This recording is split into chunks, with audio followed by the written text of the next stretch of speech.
Au nom du Père et du Fils et du Saint-Esprit, ainsi soit-il.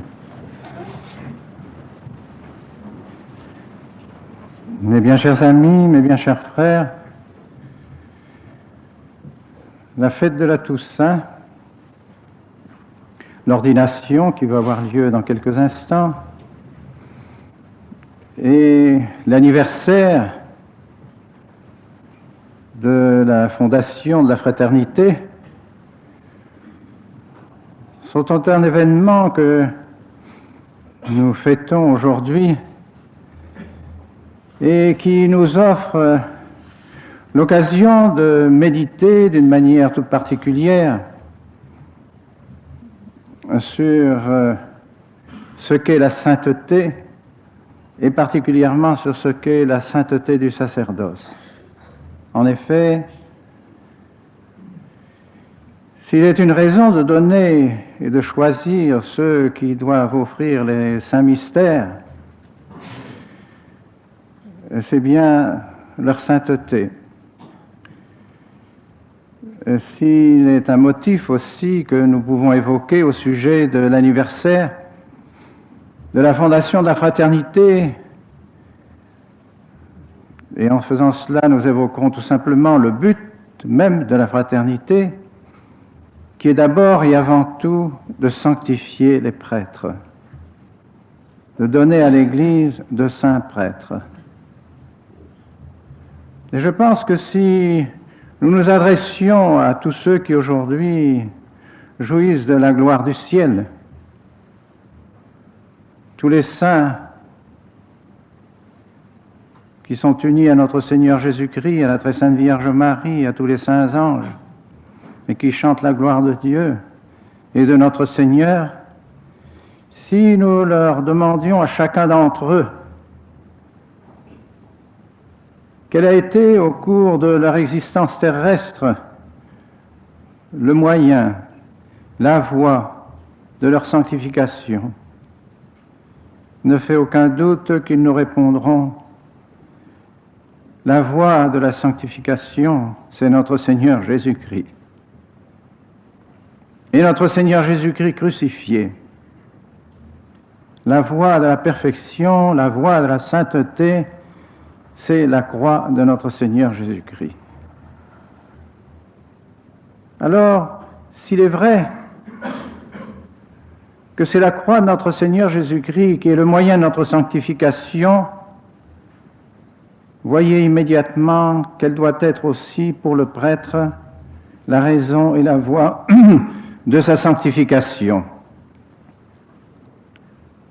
Lui, dont la définition même est d'offrir les saints sacrifices et d'offrir par conséquent, dans la personne même de notre Seigneur Jésus-Christ, en son nom propre, la continuation de son sacrifice de la croix.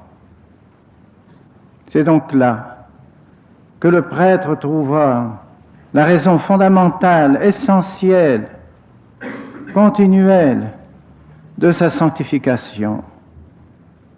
Et ce sera aussi pour lui le moyen de sanctifier le peuple fidèle.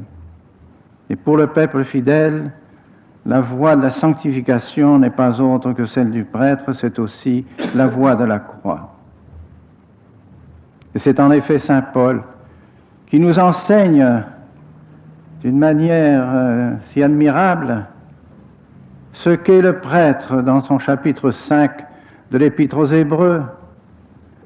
Saint Paul dit: Omnis pontifex, ex hominibus assumptus, tout prêtre choisi parmi les hommes, pro hominibus constituitur inis que sunt ad Deum.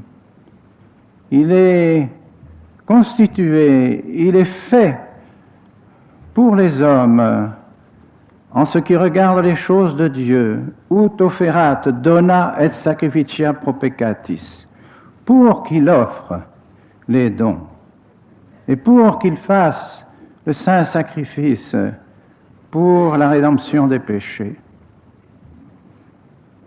Et il ajoute même, et comme il est lui-même entouré d'infirmités, cum ipse cum datus est infirmitate. Il doit debet condolere, isque ignorante et errante, il doit se pencher et compatir et sympathier avec ceux qui sont dans l'erreur et avec ceux qui sont dans l'ignorance. C'est là tout le secret du sacrement de pénitence. Le prêtre est donc fait pour offrir le saint sacrifice et répandre les grâces du sacrifice, particulièrement par le sacrement de pénitence, se pencher sur ceux qui sont dans l'erreur et dans l'ignorance. Et comme il est aussi lui-même pécheur, il doit pour lui, pour ses propres péchés, et non seulement pour les péchés du peuple de Dieu, il doit aussi offrir le saint sacrifice. Voyez qu'en quelques lignes, saint Paul a résumé ce qui fait l'essence même du prêtre.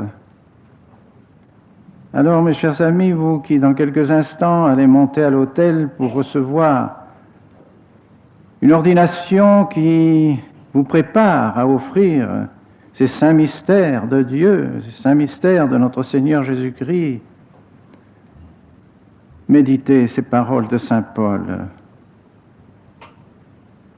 Sachez que vous aussi, vous êtes faibles, sachez aussi que vous êtes pécheurs, et pourtant le bon Dieu vous a choisi. C'est encore saint Paul qui le dit. Que le prêtre ne s'est pas choisi lui-même, mais qu'il a été choisi comme Aaron, comme les Lévites. Choisi par Dieu par conséquent pour offrir les saints sacrifices, pour offrir le vrai sacrifice de notre Seigneur Jésus-Christ. Préparez-vous, mes chers amis, à recevoir la grâce du sacerdoce, afin d'être de vrais prêtres, afin d'être de saints prêtres, tels que l'Église les veut. Or, qu'avons-nous vu depuis une vingtaine d'années, et même déjà auparavant, car il faut bien reconnaître que la notion véritable du sacerdoce et que le but même pour lequel le prêtre est prêtre commençait déjà bien avant le Concile à disparaître de l'esprit même des prêtres. Hélas, combien de prêtres célébraient le saint sacrifice de la messe sans plus savoir exactement ce qu'ils faisaient, sans se rendre compte, comme d'une manière un peu machinale, comme un simple fonctionnaire de l'Église.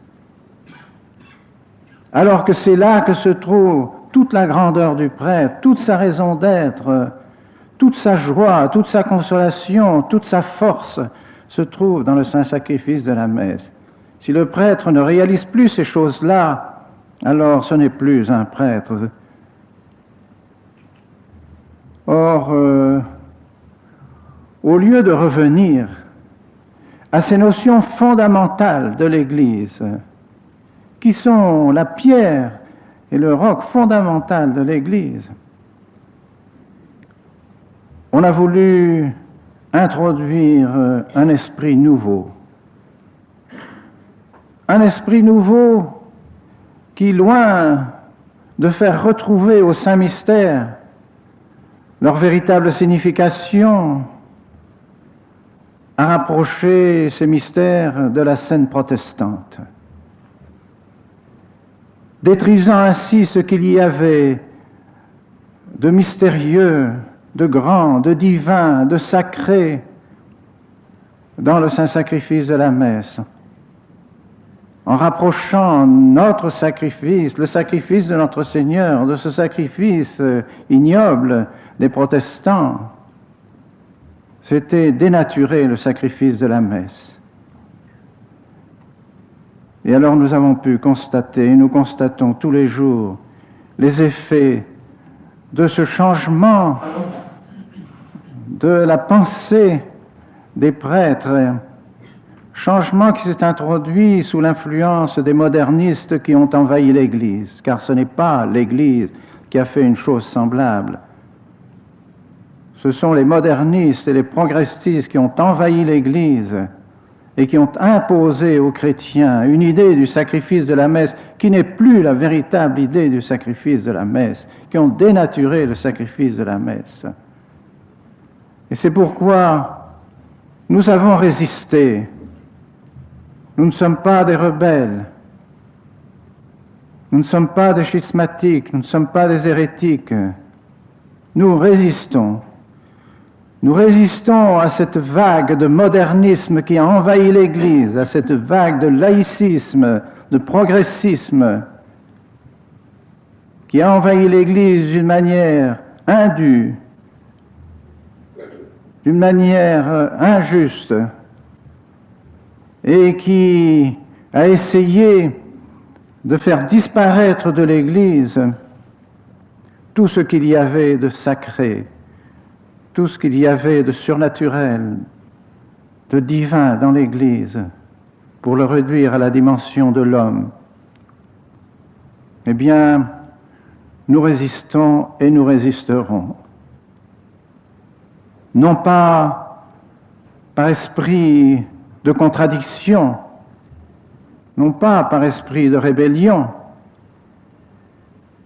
mais par esprit de fidélité à l'Église, par esprit de fidélité à Dieu, par esprit de fidélité à notre Seigneur Jésus-Christ, par esprit de fidélité à tous ceux qui nous ont enseigné notre sainte religion, par esprit de fidélité à tous les papes qui ont maintenu la tradition. Et c'est pourquoi nous sommes décidés à tout simplement continuer, persévérer dans la tradition, persévérer dans ce qui a sanctifié les saints qui sont au ciel. Faisant cela, nous sommes persuadés de rendre un service immense à l'Église, à tous les fidèles qui veulent garder la foi, à tous les fidèles qui veulent recevoir vraiment la grâce de notre Seigneur Jésus-Christ. Et il semble que peu à peu, certaines autorités de l'Église commencent à se rendre compte d'une manière plus objective qu'il y a eu de graves erreurs accomplies et qu'il serait peut-être temps, sinon de revenir totalement aux choses anciennes, ce qui serait l'idéal, mais de réformer leur réforme. C'est déjà un premier pas. Hélas, il a fallu pour cela 12 ans de conséquences lamentables de toutes ces réformes qui ont été introduites dans l'Église. Abandon des prêtres, abandon des religieux et des religieuses, ruine des noviciats, ruine même de la sainteté religieuse, ruine des églises, apostasie de combien de fidèles. Il a fallu que tout cela s'étale sous nos yeux pour qu'enfin on commence lentement à prendre conscience du ravage qu'a causé cette réforme qui n'a pas été faite par l'Église, mais qui a été faite par ceux qui étaient imbus d'idées contraires à celles que l'Église a toujours enseignées. Je relisais ces jours derniers l'encyclique Humani Generis du pape Pie XII, qu'il a prononcée en 1950. Cette encyclique n'est ni plus ni moins que la condamnation de tout ce qui s'est fait après le Concile. Il est impossible d'admettre ce qui s'est fait après le Concile et d'admettre en même temps que le pape Pie XII avait raison dans son encyclique Humani Generis. Alors pour nous, nous avons fait notre choix. Nous obéissons au pape de toujours, et nous sommes persuadés qu'il n'est pas possible que même le pape régnant ne soit pas, dans le fond de son cœur et de son âme, attaché à tout ce que les papes ont dit avant lui, tous ses prédécesseurs. même si nous voudrions qu'il abolisse ces réformes d'une manière plus rapide, cependant nous sommes persuadés qu'en étant justement d'accord avec tous les prédécesseurs du pape régnant, et je devrais exclure malheureusement ses deux prédécesseurs immédiats, mais en étant pleinement d'accord avec ses prédécesseurs, nous sommes persuadés de rendre un grand service à l'Église et de nous trouver dans la voie de la vérité. Et c'est cela, je pense, que nous devons voir dans les fêtes d'aujourd'hui, dans cette ordination qui est une ordination faite comme celle de toujours. Dans la fête de la Toussaint, où tous les saints nous enseignent de demeurer dans la tradition, de faire ce qu'ils ont fait pour se sanctifier, de faire ce qu'ils ont fait pour aller au ciel. Et c'est ce que nous faisons, tout simplement. Nous refaisons les mêmes rites, les mêmes gestes, nous récitons les mêmes prières, nous adorons le même Dieu, nous adorons notre Seigneur Jésus-Christ, nous croyons en notre catéchisme de toujours, comme eux-mêmes ont cru, et c'est ce qui leur a valu d'être au ciel. Alors nous aussi, nous voulons sauver nos âmes et nous voulons suivre nos ancêtres dans la foi et être martyrs avec eux s'il le faut, comme ceux qui l'ont été pour professer leur foi. Et enfin, nous voulons, parce que la fraternité a été le moyen de maintenir la tradition, nous voulons maintenir les buts de la fraternité, qui est tout simplement de continuer l'Église. Continuer l'Église afin de sauver les âmes, afin de donner de saints prêtres aux âmes des fidèles qui attendent avec impatience de retrouver de vrais et de saints prêtres. Voilà, mes chers amis, ce que nous enseignent ces cérémonies et les fêtes que nous fêtons aujourd'hui. Je voudrais que vous trouviez dans la croix de notre Seigneur Jésus-Christ, et cela sous la vigilance et sous la garde de la très sainte Vierge Marie, qui a si bien compris le mystère de la croix, qui a vécu le mystère de la croix avec notre Seigneur Jésus-Christ d'une manière toute particulière, avec une sagesse infinie. Bien, demandons à la très sainte Vierge Marie de nous faire comprendre profondément ce qu'est le mystère de la croix, et nous y trouverons toutes les solutions, mes chers amis, toutes les solutions. Lorsqu'au cours de votre existence, des problèmes se poseront à vous, problèmes de toutes sortes, tous les problèmes humains possibles et imaginables, ne cherchez pas ailleurs que dans la croix de notre Seigneur Jésus-Christ. C'est là que vous trouverez la solution des problèmes individuels de chaque personne en particulier.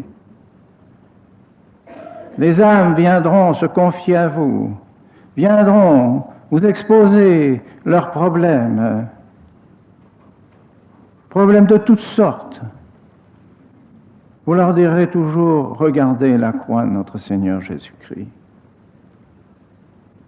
Car dans cette croix, qui est le grand mystère qu'ont enseigné les apôtres, et particulièrement l'apôtre Saint Paul, eh bien dans cette croix se trouve la solution de tous les problèmes. Parce que la croix, c'est la charité, l'amour jusqu'au sacrifice.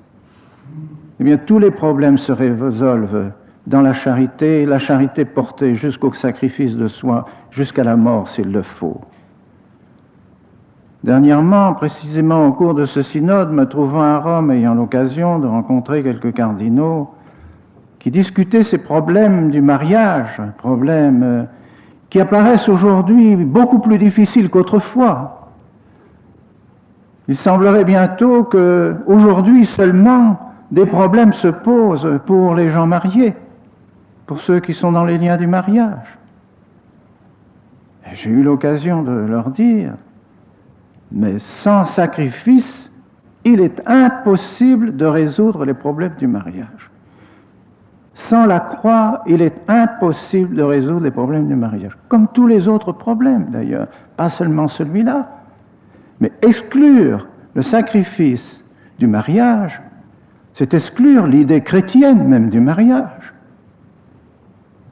Il est inutile de discuter pendant des semaines sur la famille chrétienne en excluant le sacrifice de la famille chrétienne.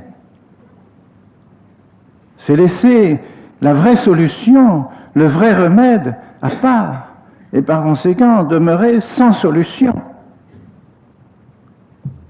Qu'il s'agisse des problèmes économiques, qu'il s'agisse des problèmes sociaux, qu'il s'agisse des problèmes politiques,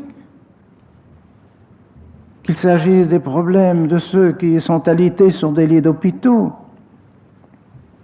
il n'y a qu'une solution, c'est la croix de notre Seigneur Jésus-Christ. C'est la justice, telle que la réalise notre Seigneur Jésus-Christ sur sa croix. Rendre à Dieu ce qui est dû à Dieu, rendre au prochain ce qui est dû au prochain. C'est ce qu'a fait notre Seigneur sur sa croix. Il n'y a pas de plus bel acte d'amour de Dieu et de plus bel acte d'amour du prochain qui ait été fait en dehors de celui de notre Seigneur Jésus-Christ sur sa croix. Et tous les problèmes se résolvent alors dans cette ligne de la croix du sacrifice. Voilà, mes chers amis, ce que doit être votre programme de votre séminaire, programme aussi de votre sacerdoce. Et alors vous serez vraiment des disciples de notre Seigneur Jésus-Christ. Alors vous serez vraiment ce qu'on dit du prêtre et ce qui doit être dit du prêtre, que le prêtre est un autre Christ. Au nom du Père et du Fils et du Saint-Esprit, ainsi soit-il.